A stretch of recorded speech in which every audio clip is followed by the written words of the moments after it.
Hello, Denise, and welcome to the World Vegan Travel Podcast. Thank you so much for having me.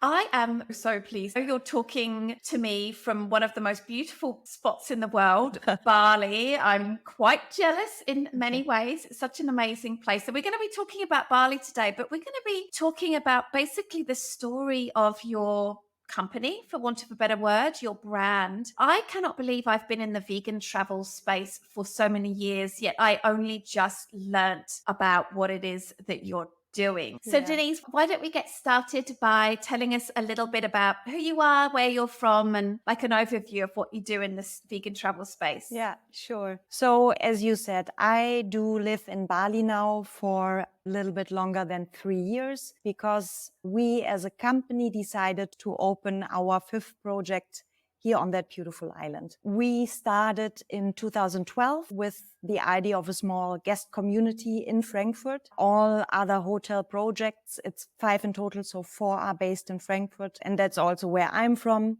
I don't have a classic hospitality background myself and got into that industry over passion and conceptual work. Okay. So could you tell us how it came to be that you started with your first accommodation project? Because the first one is always the hardest. Like, how did that come to be? Did you do it by yourself or in partnership with other people? It was the initial idea in 2012 when we did the opening of a couple of friends, I'd say a very small team that had the idea of setting up that old villa we have in Frankfurt with just 10 rooms and to approach it in a way that it's not super classic hotel, no front office manager, no reception, and that we would rather create a mixture of long-term and short-term guests. So the idea behind that was long-term guests living in the house, drinking coffee, cooking pasta in the evening would also be hosts to the other guests coming for 1 or 2 nights from all over the world. And they would be able to give recommendations for the city, to welcome them, to show them the house. And that all in combination with community areas, with gardens, a cinema, in order to provide a space where you have the chance to come together, to join a dinner, to listen to a concert and all of that. So, how do you find guests who are going to have that kind of perspective, that kind of way of being with other people? Because for many people, when they go to a hotel, they just want to go and do their own thing. They don't want to talk to anybody. They've got their own agenda and their own stuff to do. But now you're talking like it's almost cooperative. It is indeed, but I believe that it's important to give options, right? So we are not an enforced community. It's not a club where you have to join certain programs. We give options to meet other people during certain times a day or certain occasions or a cultural program that we offer. So it's really up to the guest if he wants to join or how he wants to be within one of our projects. So that was your idea. Did you have any challenges bringing that to reality? It was not my idea. So I joined the company when the first house was already opened, and I joined then in order to create the second house we had. So it was the vision of my business partner I'm still working together with, especially with Bali. It was a completely new context in order to think about how we can take the concept, stay true to ourselves, but translate it into a different cultural environment. So, if I understand well, your accommodation in Bali is the latest one, but I think maybe there were some others in between those first two and the Bali one. Could you tell us about that? Yeah, correct. We had that first house, the 10 rooms opened in 2012. Then we had another 27 rooms opened, which was like the next step for us in 2016, Libertine Lindenberg, also in Frankfurt. We developed the concept already at that time, so we would find another ratio of long-term and short-term guests. We would create a record studio to have guest joined live concerts and to invite bands to create records within our house and our own studio. We did lots of cultural events back then as well. And it was always the dream to even develop that idea and to grow, of course. So our 100-room guest community, Lindley Lindenberg, was opened in 2019. And yes, that was a challenge. Tell us about that. So the things that we are doing, they are still quite personal, and it's about not having boundaries from host to guest, or boundaries on how I walk through hotel, how comfortable and homey I feel. So I'd say the challenge was, how can you create that feeling still within a huge space? I think we tried to do that by creating different small spaces in that house that we are running, with an own indoor garden, with 2 kitchens, with a bar and a restaurant. So there's plenty of room for guests who just want to listen to a record or who want to hang out for a drink on the roof terrace. What made you choose Bali as the place that you were going to have this rather larger place?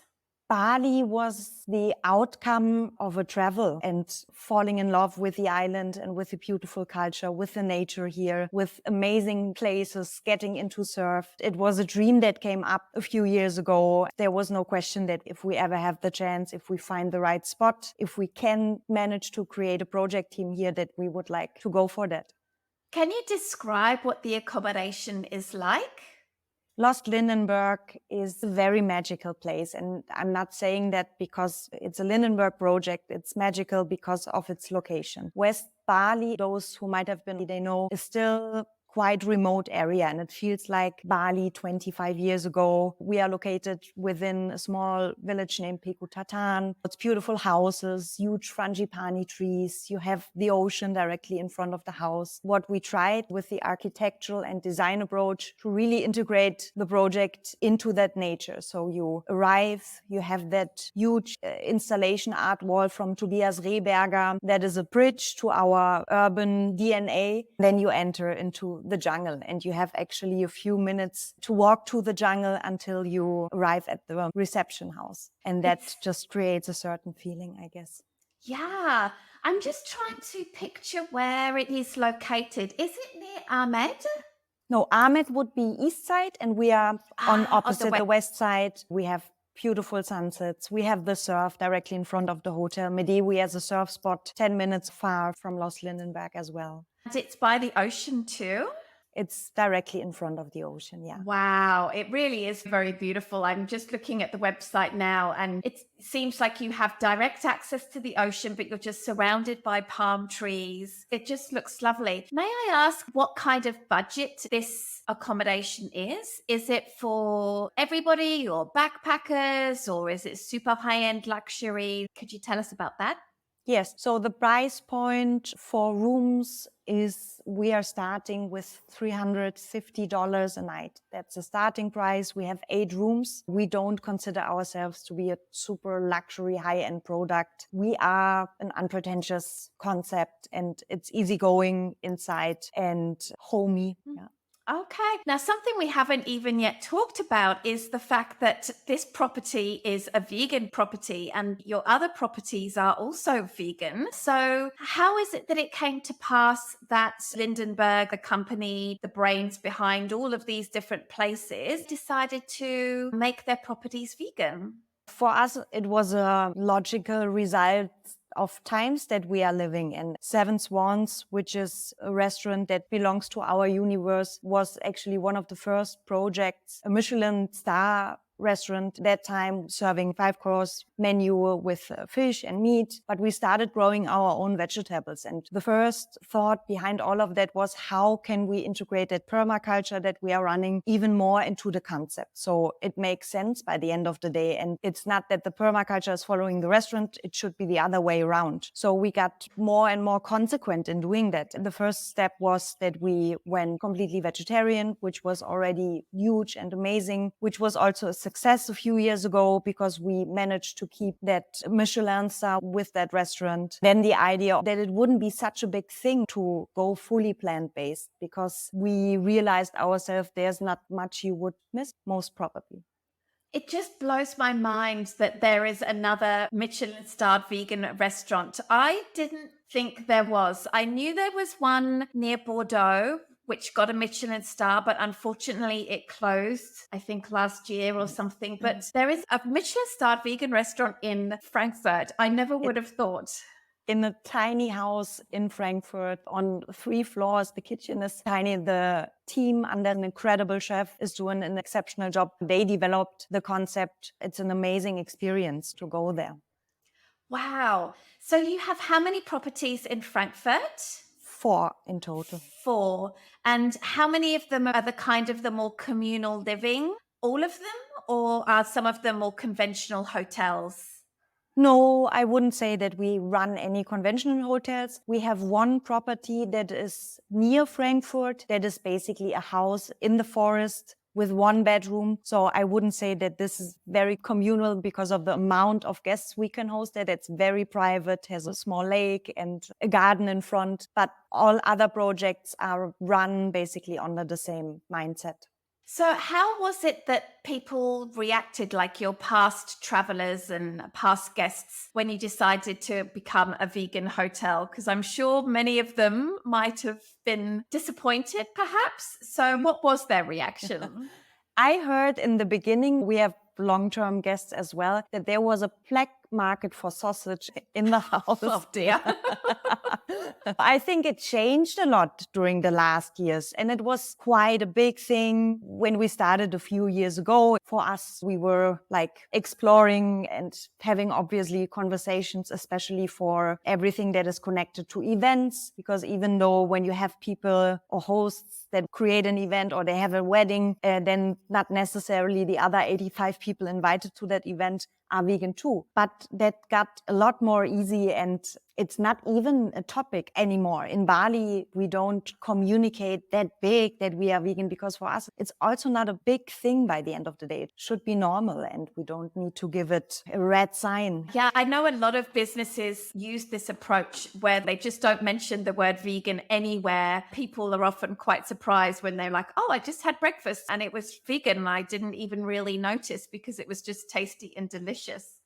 We obviously communicate that we run a plant-based concept, but all other factors are quality is a big point when serving food or when doing things. So we always try to keep up that quality, especially in food and drinks. We source everything local. The food can tell stories. We work with a purely local team that does fantastic Balinese food. That's in Bali. In Frankfurt, we run a different plant-based restaurant in the hotel, also not what you would necessarily connect to what some people maybe understand what vegan food is. It's not salad and cucumber. It's a little bit more. It's yummy. It's umami. It can be heavy. It should make you happy by the end of the day. I love that. I know that corporate social responsibility is really important for you and your business, the Lindenberg. So I'm curious, like what sort of projects are you working on? So we have a very closely sister NGO for all our Lindenberg concepts that is called Peppermint Green. That's an NGO that works closely with another NGO AIM Sub-Saharan Africa, so in Sierra Leone mainly and Ethiopia. They basically support that local African NGO in doing amazing works when it comes to developing, supporting culture, people, infrastructure. That's an amazing project, obviously, that has also a huge importance for us. What we did in order to integrate that into the hospitality context or into our daily lives was that Peppermint Green opened a small tailor house for women that were former SOVs, which are female. They do the female genital mutilation? Correct. So they are trained again to become seamstresses, like making things sewing? Yes, correct. Yeah. Okay. Yes, I'm looking on their Instagram page there, and they're trying to really help people move away from female genital mutilation. Interesting. So those products, they created pillowcases, beautiful blankets. We would integrate into our hotel concepts, especially at Lindenberg, and we would be able to tell the story and explain guests what is the actual background of those things that we have. Right, I see. And do you have any organizations that you support in Bali? In Bali, we created a program during Corona, during the pandemic, called The Lost Bunch, which is basically a kids program that was founded together with a local Muklis. And he would basically call me telling that those kids during the pandemic, that they would hang out, that there's no proper purpose. We need to create something in order to give them a more structure on perspectives, on what to do all day long. So that program is run by Muklis, all about English lessons, about sustainability, waste management, beach cleanups. It's all about surf. It's about sports and competitions. We have that program now with quite a bunch of kids, girls and boys, that are joining. Is this program close to Pekutatan? Yeah, so Muklis lives in Medewi, which is a few minutes from Pekutatan. I would consider him to be a part of our team. The kids come together at least twice a week for surf lessons or English lessons. And we would meet up from time to time, either in Medewi or in Pekutatan, sometimes also with families for barbecues, and just to create that community and to integrate into that environment. I love all of that. So tell me, you already have 5 properties that are vegan. It just blows my mind. What are your hopes and dreams for the future? Do you want to expand, or are you quite happy as you are right now? We are happy as we are. I feel that we are lucky with what we are able to do. We are still a small team, so everyone is pretty much involved in every idea and everything that is translated into our hospitality daily lives. The dream would be if we could choose to find other amazing places around the world and to open up a Lindenberg maybe. And I think that this dream will definitely come true by next year, as we are in progress of building a house on a small island in Norway at the moment. Wow. You're really choosing to do these projects in very diverse places. I will say that as somebody who runs luxury vegan group tours, I will say that our choices of where we go is rather random, like Rwanda, Botswana, Vietnam, France.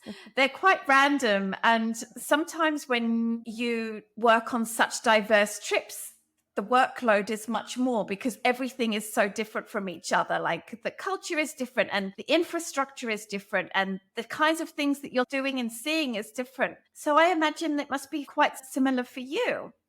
Yeah, definitely. Norway is a complete new challenge. Building on an island is a complete new challenge that we are facing at the moment. I think we are lucky that we are able to give ourselves the time to develop such a project. In this case, it's a house. It's not 10 houses somewhere.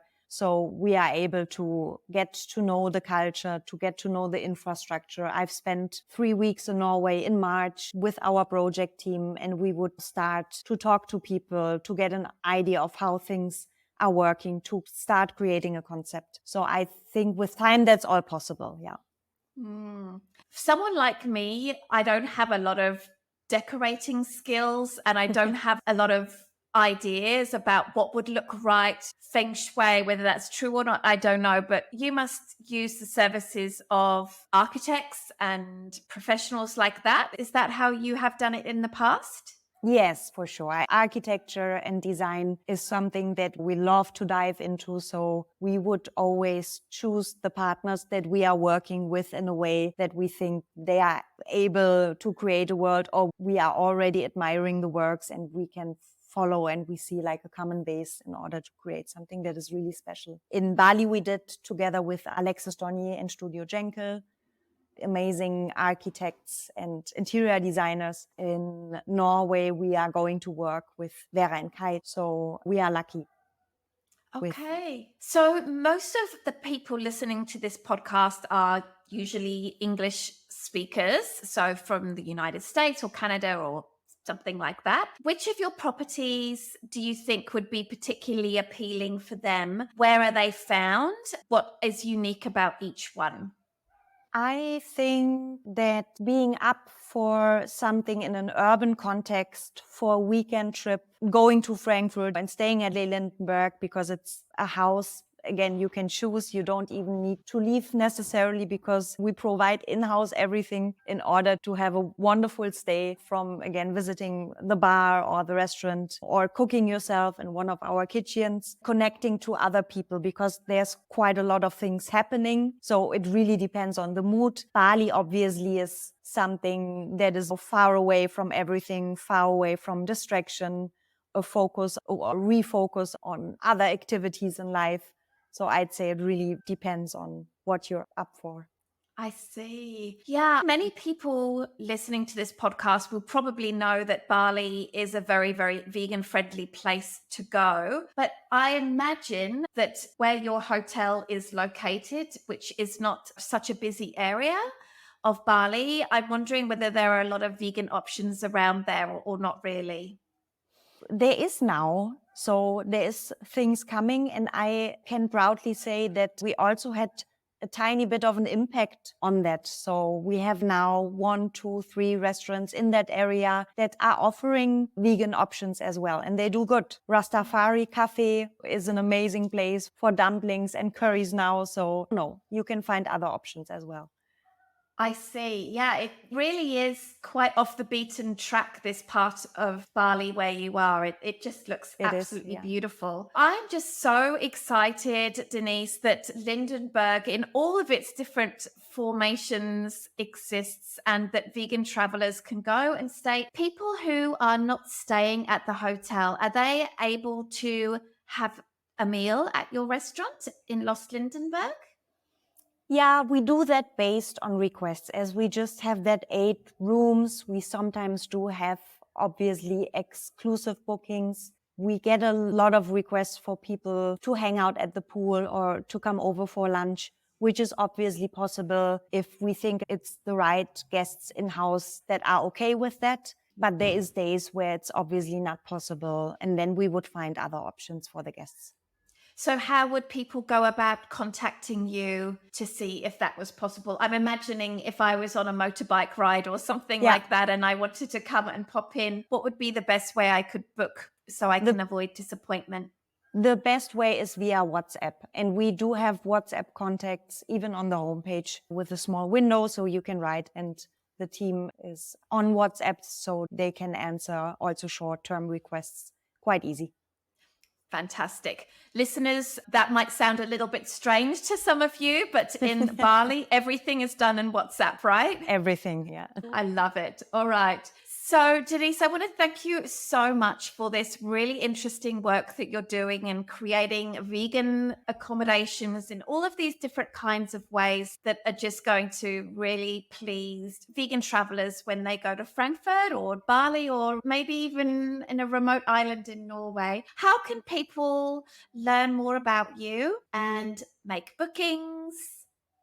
Through our homepage, www.thelindenberg.com. We are also on Instagram at Lindenberg Hotels. I'd say that's the most easiest way to reach out. Fantastic.